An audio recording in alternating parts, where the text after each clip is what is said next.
Justin Trudeau acaba de salir o anunció su renuncia y en lo que, ¿verdad? Viene un nuevo primer ministro, pues va a dejar de ser el primer ministro de Canadá. Y esto definitivamente hay una tendencia a nivel global de que la izquierda tradicional está perdiendo en básicamente todos los países y lo que ha ganado ha sido la derecha. eh, y si no la extrema derecha, la derecha centro derecha. O sea, hay una tendencia de que está ganando la derecha.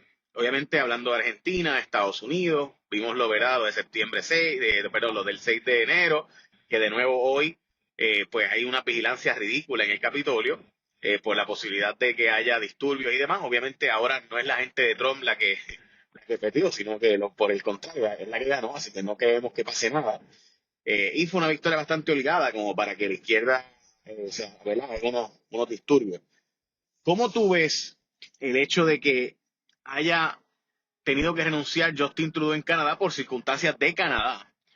Pero básicamente hay una tendencia global de que la izquierda tradicional está perdiendo todo. Te escucho. Sí, tenemos que primero contextualizar el sistema de gobierno bajo el cual impera Canadá. Tenemos un sistema que es parlamentario, ¿verdad? Y en los sistemas parlamentarios, contrario al sistema político en el cual estamos acostumbrados, tenemos propiamente una legislatura, que es la rama más poderosa, y el líder de esa legislatura, que es electo entre los legisladores, no por los ciudadanos, llamado el primer ministro, es el que distribuye capacidades ejecutivas entre otros ministros, dígase de paso, y ejercen lo que es un gobierno. Por eso cuando se elige un primer ministro en un país, se dice que se le ha dado la encomienda de crear un gobierno nuevo, ¿verdad? O sea que no estamos hablando de la misma continuidad ejecutiva o del voto directo como estamos acostumbrados en países tales como el nuestro, aunque en el caso de Puerto Rico es controversial la situación del voto.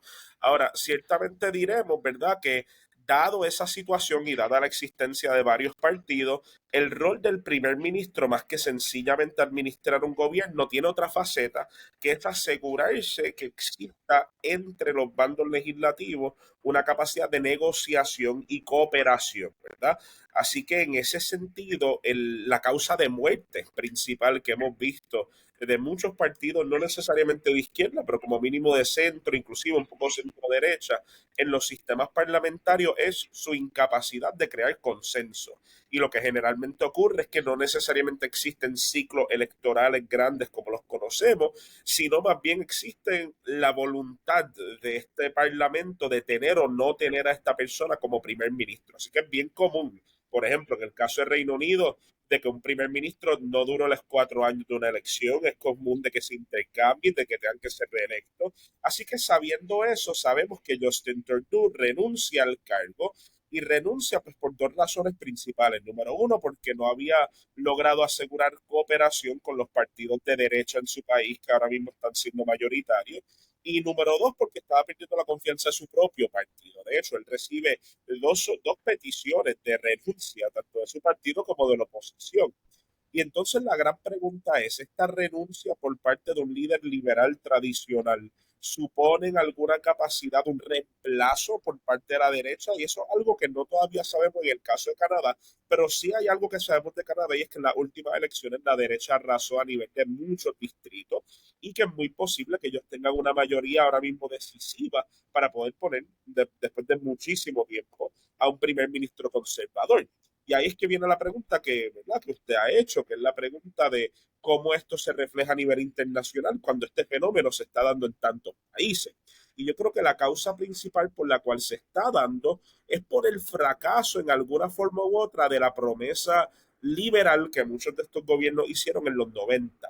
Y para articular rápidamente esa promesa es lo siguiente, es la idea de que vamos a asegurar la libertad individual a nivel social y económico a través de la construcción de muchos programas de gobierno y a largo plazo la promesa esa fracasó pues porque muchísimos de estos programas no dieron a fruto por lo que se proponía, se encarecieron los productos y los servicios de gobierno y pues por otra parte mucha gente de vertientes más socialmente conservadoras critican hasta qué punto el gobierno liberal sigue involucrándose en el día a día de ellos como individuos.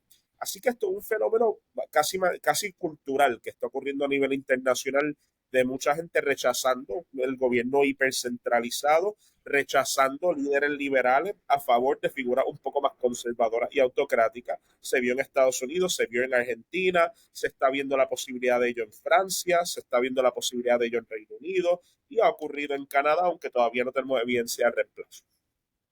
Sí, pero, o sea, Israel, básicamente Austria, Polonia ganó la centro derecha, o sea, es obvio que hay una tendencia que quizás ya, ¿verdad? Víctor Orbán pues lleva tiempo, ¿no? Pero lo mismo pasó en Turquía, o sea, hay evidencia, es evidente de que la derecha está ganando a la izquierda. Hay gente que plantea que es por las redes sociales y que las redes sociales están llevando un mensaje quizás empujado por Rusia o por China, o quizás las narrativas de Estados Unidos. Evidentemente Brasil fue el ejemplo de lo contrario, pero tuvo un Bolsonaro de derecha de verdad, de verdadera derecha, después de tantos años con una izquierda gobernando. O sea que hay una tendencia que para mí es evidente de la derecha a ganar, y mi impresión es que quizás es porque la izquierda se ha vuelto demasiado progresista o demasiado de izquierda. De hecho, Fareed Zakaria, que creo que todo el mundo lo conoce como ¿verdad? El conductor de GPS de CNN, que nadie lo considera una persona de derecha extrema ni nada por el estilo. Fareed decía que lo que está pasando a la izquierda liberal, los progresistas, ¿no? Es que simplemente no es posible tener tantos impuestos sin servicios. O sea, tú no, la cantidad de impuestos, la cantidad de taxes que tienen, por ejemplo, estados como California o Nueva York versus el rendimiento del estado es tan pobre que simplemente no es sostenible para la gente el ver que los servicios no están y los impuestos sí están. O que los servicios, pues por ejemplo, el servicio médico en Nueva York es un servicio privatizado. Entonces tenemos los impuestos de Europa sin las cosas cool de Europa. ¿Cómo tú lo ves? Pues yo creo, ¿verdad?, que existe lo que es la narrativa y el hecho del poder político, y si bien es cierto que podemos encontrar un sinnúmero de narrativas que pudieran ser anti-izquierda y que incentiven o fertilicen el surgimiento de movimientos de derecha, generalmente el descontento de la persona que se categorizaría, tanto de forma correcta como incorrecta, como de derecha, se ha estudiado hacer una de dos cosas. Número uno, un descontento sociocultural, dígase la apertura a diferentes visiones y diferentes perspectivas de mundo que trae generalmente el progresismo, muchas veces es disruptivo para muchas tendencias tradicionales y religiosas y conservadoras de mirar el mundo. Así que uno de los primeros factores que incentiva el surgimiento de la derecha, una apertura ultra repentina de muchísimos de estos espacios, lo cual provoca ira por parte de personas que tienen un interés apremiante de preservar esas idiosincrasias como son. Y el segundo factor, más que el de impuestos y más que el de muchas otras narrativas que puedan justificar eso, es la idea de intromisión de gobierno. Y aquí es que viene una falacia bien interesante. Generalmente la persona de derecha dice que le molesta toda intrusión de gobierno, pero es algo relativamente falso. A tanto el de la izquierda como el de la derecha le molesta la intromisión de gobierno, pero le molesta la intromisión sobre diferentes cosas. Y la intromisión que generalmente incentiva la movilización hacia la derecha es lo que llamamos la intromisión económica y la intromisión en cosas que pudieran considerarse como las socioculturales que discutimos.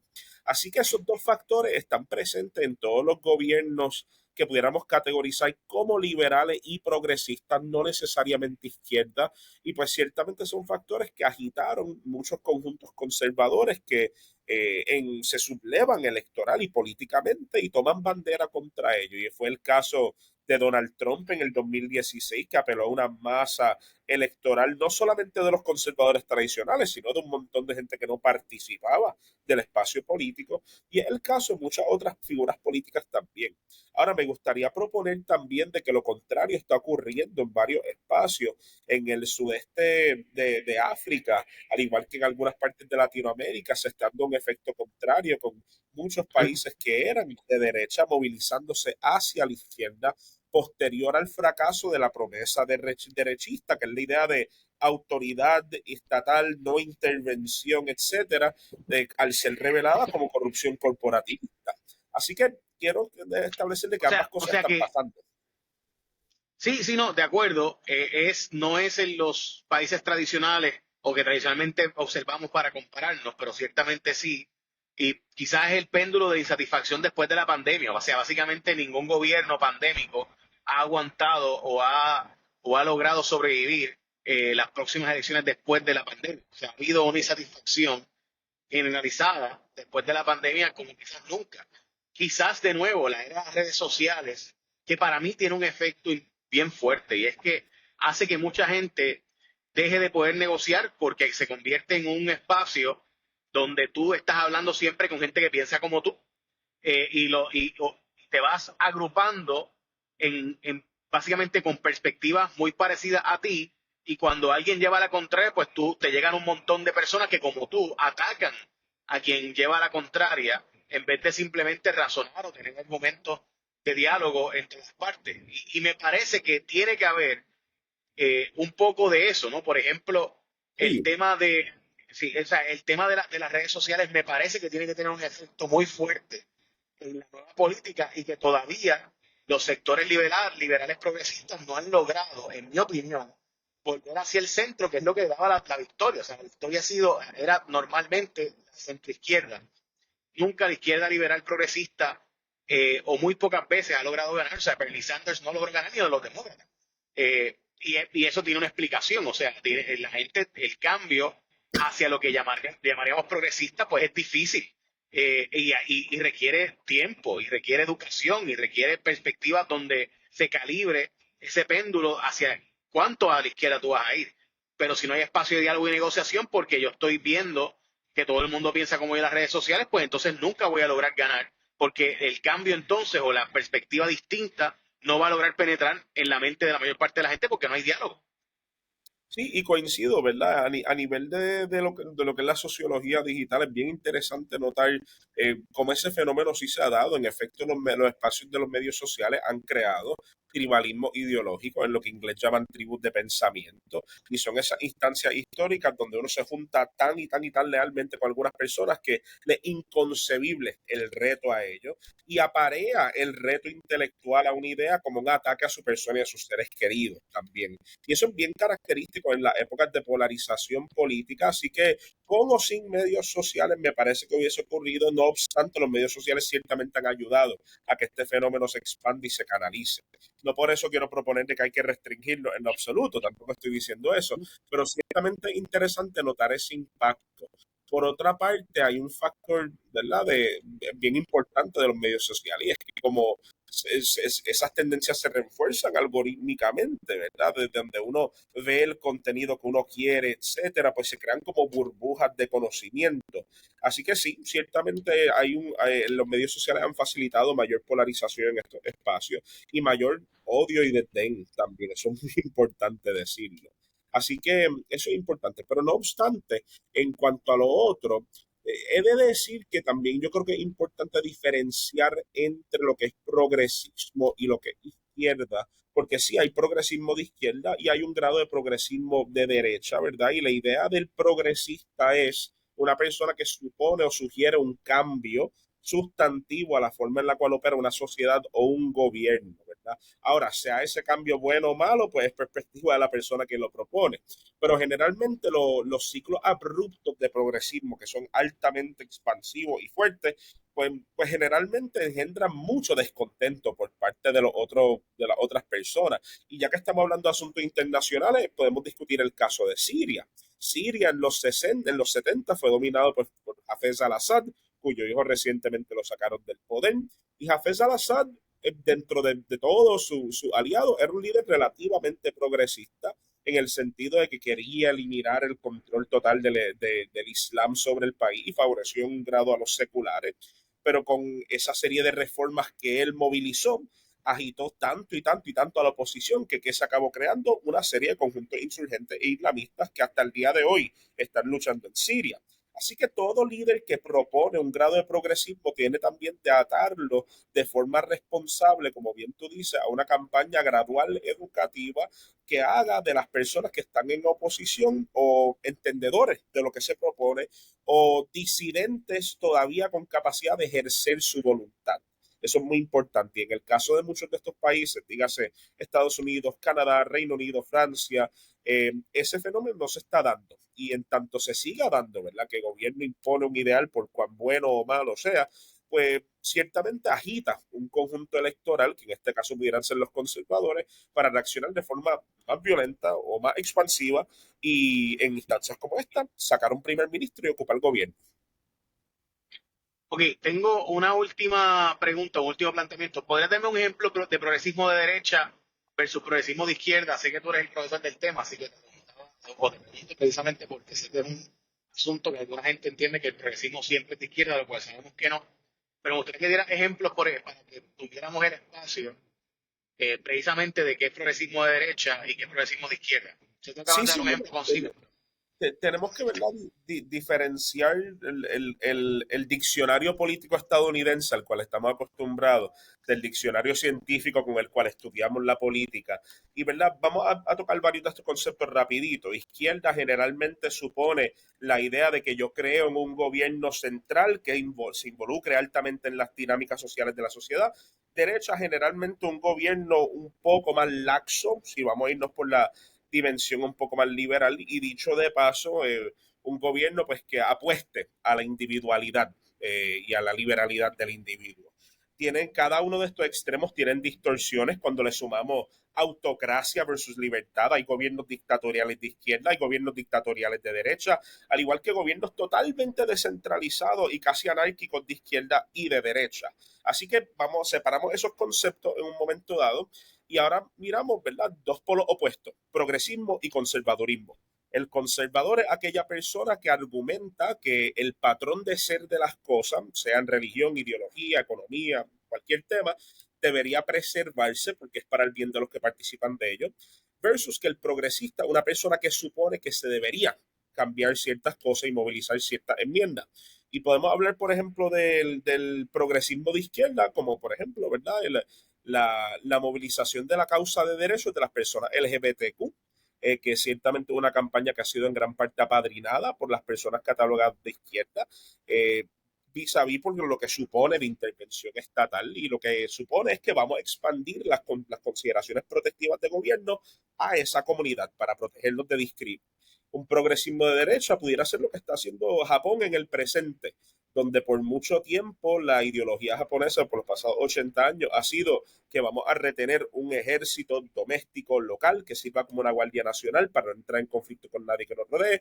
Y entonces una propuesta de derecha que supone una reforma de progreso es volver a crear un ejército expedicionario japonés para protegerse de una posible invasión de Corea del Norte o de China. Así que nuevamente, porque algo se llame progresista no significa que objetivamente sea un progreso, pero como mínimo quien lo propone altamente considera que sería bueno.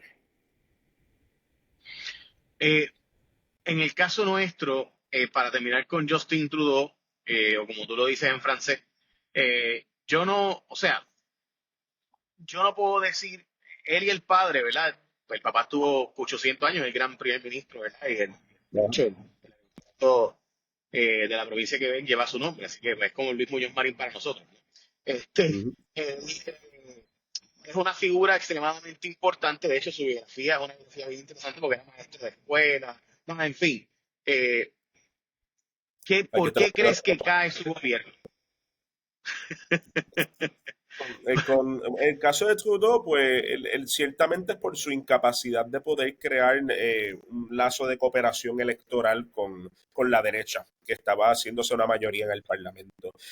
Y eso es problemático porque en los sistemas parlamentarios no existen mayorías simples, grandes, como se ve en la legislatura federal. Generalmente las cosas se tienen que establecer pues, por el consentimiento de las bases. De hecho, la oposición tiene un poder de veto que muchas veces puede utilizar, y el sistema parlamentario es bien interesante.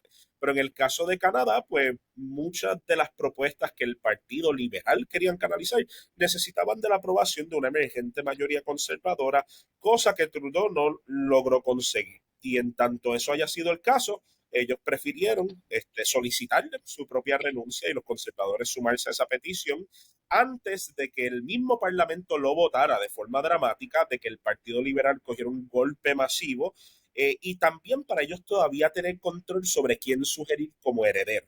Yo creo que esa es la próxima conversación que se debería estar teniendo en los próximos días sobre esto, y es quién posiblemente será el heredero, y dicho de paso, qué figura de qué partido podrá ocupar ese espacio de cooperación y negociación. Gracias, como siempre, profesor. Yo, igual que usted, pues pienso que el mundo va a pasar por unos swings interesantes y ese péndulo que se mueve a veces a la derecha, a veces a la izquierda, pues busca calibrarse. Cae siempre después de dar un giro a la derecha, busca dar un Mm. giro considerable a la izquierda. Y lo mismo a la inversa, ¿no? Así que en la práctica pues lo veremos. Lo cierto es que hay una insatisfacción básicamente global eh, de los gobiernos que fueron los que administraron la pandemia, Mm. quizás por las expectativas que se han creado. Muchas gracias de nuevo. Gracias por tenerme, siempre un honor.